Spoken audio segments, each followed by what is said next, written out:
સાવરકુંડલામાં પરીક્ષાના નામે મોટો ખેલ પાડવાનો આક્ષેપ. ગૌણ સેવા પસંદગી મંડળના કડક નિયમો હોવા છતાં પણ કાકડિયા કોલેજમાં લેવાયેલી જુનિયર ક્લાર્ક વર્ગ 3ની પરીક્ષા વિવાદોના વંટોળમાં ફસાઈ છે. પરીક્ષાર્થીઓ અને વાલીઓએ સનસનીખેજ આરોપ લગાવ્યો છે કે ઉત્તરવહીઓમાં બારકોડ સ્ટીકર વગર જ પરીક્ષા લેવામાં આવી હતી. એટલું જ નહીં, પેપરની આન્સર કીમાં પણ વ્હાઇટનર મારીને સુધારા કર્યા હોવાના આક્ષેપથી ખળભળાટ મચી ગયો છે.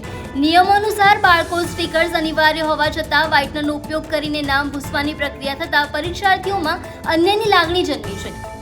આ મામલે વાલીઓ અને નૂતન કેળવણી મંડળના ટ્રસ્ટીઓ વચ્ચે ઉગ્ર બોલાચાલી અને તું મેં મેના દ્રશ્યો સર્જાયા હતા. જો કે ભીનું સંકેલતા ટ્રસ્ટી મંડળે આને ગેરનીતિ નહીં પણ શરત ચૂક ગણાવી છે. પરંતુ સવાલ એ છે કે શું આ શરત ચૂક અનેક વિદ્યાર્થીઓની મહેનત પર પાણી ફેરવી દેશે?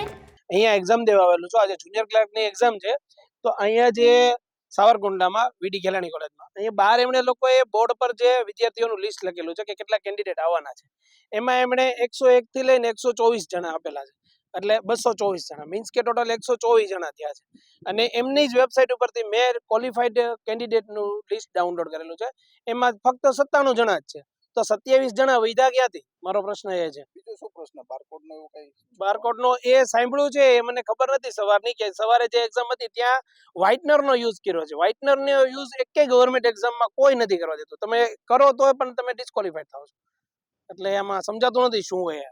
હું ભ્રષ્ટાચાર ગેરરીતિ હોય. હા, એવું લાગે છે આ ભ્રષ્ટાચાર ગેરરીતિ. અને ખોટું યુવાઓને હેરાન કરવાનું છે આ પૈસા ભરી સમય બગાડવાનો. કેટલા પૈસા ફી લીધી? પૈસા 500 રૂપિયા ડિમાન્ડ રાખે. કુલ કેટલા પૈસા થયા? બોલે ત્રણેય એક્ઝામ ના તેમાં 1500 રૂપિયા. એ હું ઓબીસી માં છું એટલે ઓપન વાળાને વધારે છે. સિનિયર ક્લાર્ક ની, જુનિયર ક્લાર્ક ની આ લોકો એક્ઝામ ને આયા મહિલા કોલેજમાં 3 જગ્યા છે અને કાણકિયા કોલેજમાં 1 જગ્યા માટેની એક્ઝામ હતી. તો પેલા તો એની જવાબવહી એકદમ સાદી, હાવ ઝેરોક્સ પેપર ઉપર જ સાદી હતી અને એમાં કોઈ બારકોડેડ ઓલી કોઈ વિગત આપણે ડિજિટલ એવી કઈ હતી નહીં. અને એ લોકોએ નામાંકન ભરાયું હતું. બાદમાં એ લોકો પાછા સુપરવિઝનમાં રહેલા લોકોએ એને વ્હાઇટનરનો ઉપયોગ કરીને નામાંકન ચેકાવ્યું હતું. અને ઘણા ખરા પ્રશ્નો એવા હતા કે એના કાંઈ રિયલ એમાં જવાબ ઓપ્શનમાં હતા જ નહીં. તો એ લોકો કે એના જવાબ કે એમાં આવે જ છે કે તમારે મગજથી વિચારવાની જરૂર છે. એવા અમને પ્રશ્નો ઊભા થયા હતા.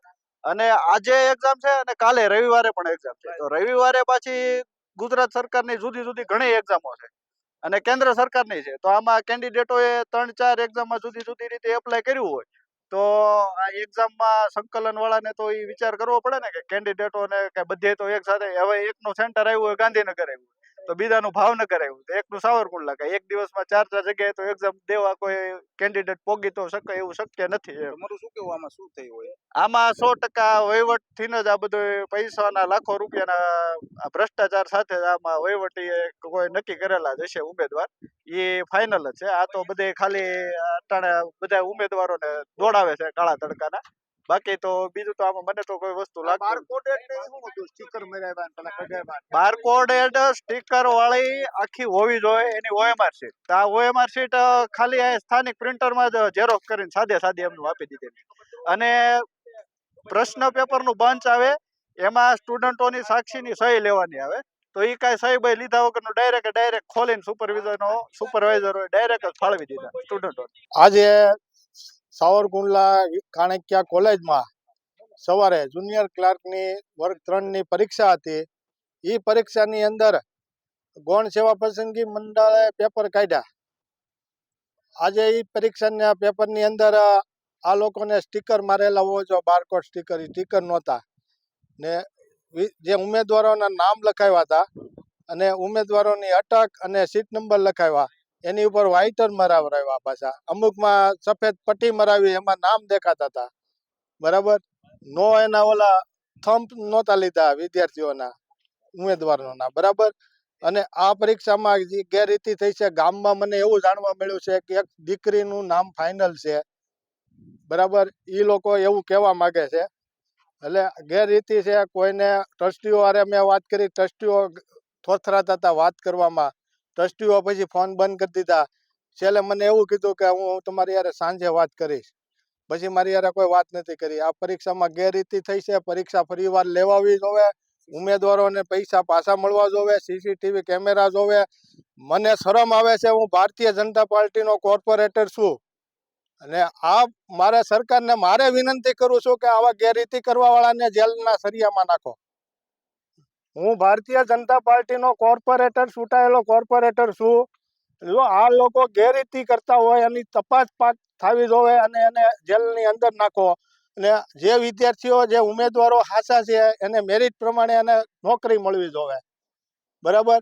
આ ખોટું જે કરે છે આનું બધું બંધ કરાવવાનો સરકારને મારી વિનંતી છે. મને શરમ આવે છે, હું ભારતીય જનતા પાર્ટીનો કોર્પોરેટર છે ને હું મારે આ નિવેદન આપવું પડે છે. તમને શહેરમાંથી મળેલી માહિતીમાં થોડીક ઉણપ છે. શ્રી લલુભાઈ શેઠ સંચાલિત આ શાળા કોલેજો જ્યારે કોઈ પણ કાર્ય જાહેર ક્ષેત્રનું કરે છે ત્યારે નીતિમત્તાના ધોરણોનો ખ્યાલ રાખે છે, પ્રમાણિકતાનો ખ્યાલ રાખે છે. નોકરી માટે જે ઇન્ટરવ્યૂ માટે બોલાવવામાં આવ્યા, કુલ અહીંયા 124 વિદ્યાર્થીઓ હતા કેન્ડિડેટ, એમાંથી 30 હતા પેલા કયું કેન્દ્ર કહેવાય એના, અને અમારી પાસે આવેલી એપ્લિકેશન આ હતી. એમાંથી 97 આજે ઓન લિસ્ટ છે. અને હાજર કેટલા થયા આપણા આજે? એટલા જ ને. એમણે પરીક્ષા આપી. પરીક્ષા પત્ર અમારી પેપર સુધી પહોંચ્યું ત્યાં સુધી ટ્રસ્ટી મંડળનો રોલ દૂર હતો. ટ્રસ્ટી મંડળને જ્યારે પેપર ખોલીને બતાવવામાં આવ્યા ત્યારે પરીક્ષાનો ટાઈમ થઈ ગયો હતો.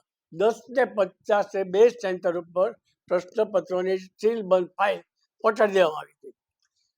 પહેલી વહેલી શરત ચૂકનું ધ્યાન અમને બહારથી મળ્યું ને અમારું આવ્યું કે અમે નામ લખવાનું માગી રહ્યા છીએ.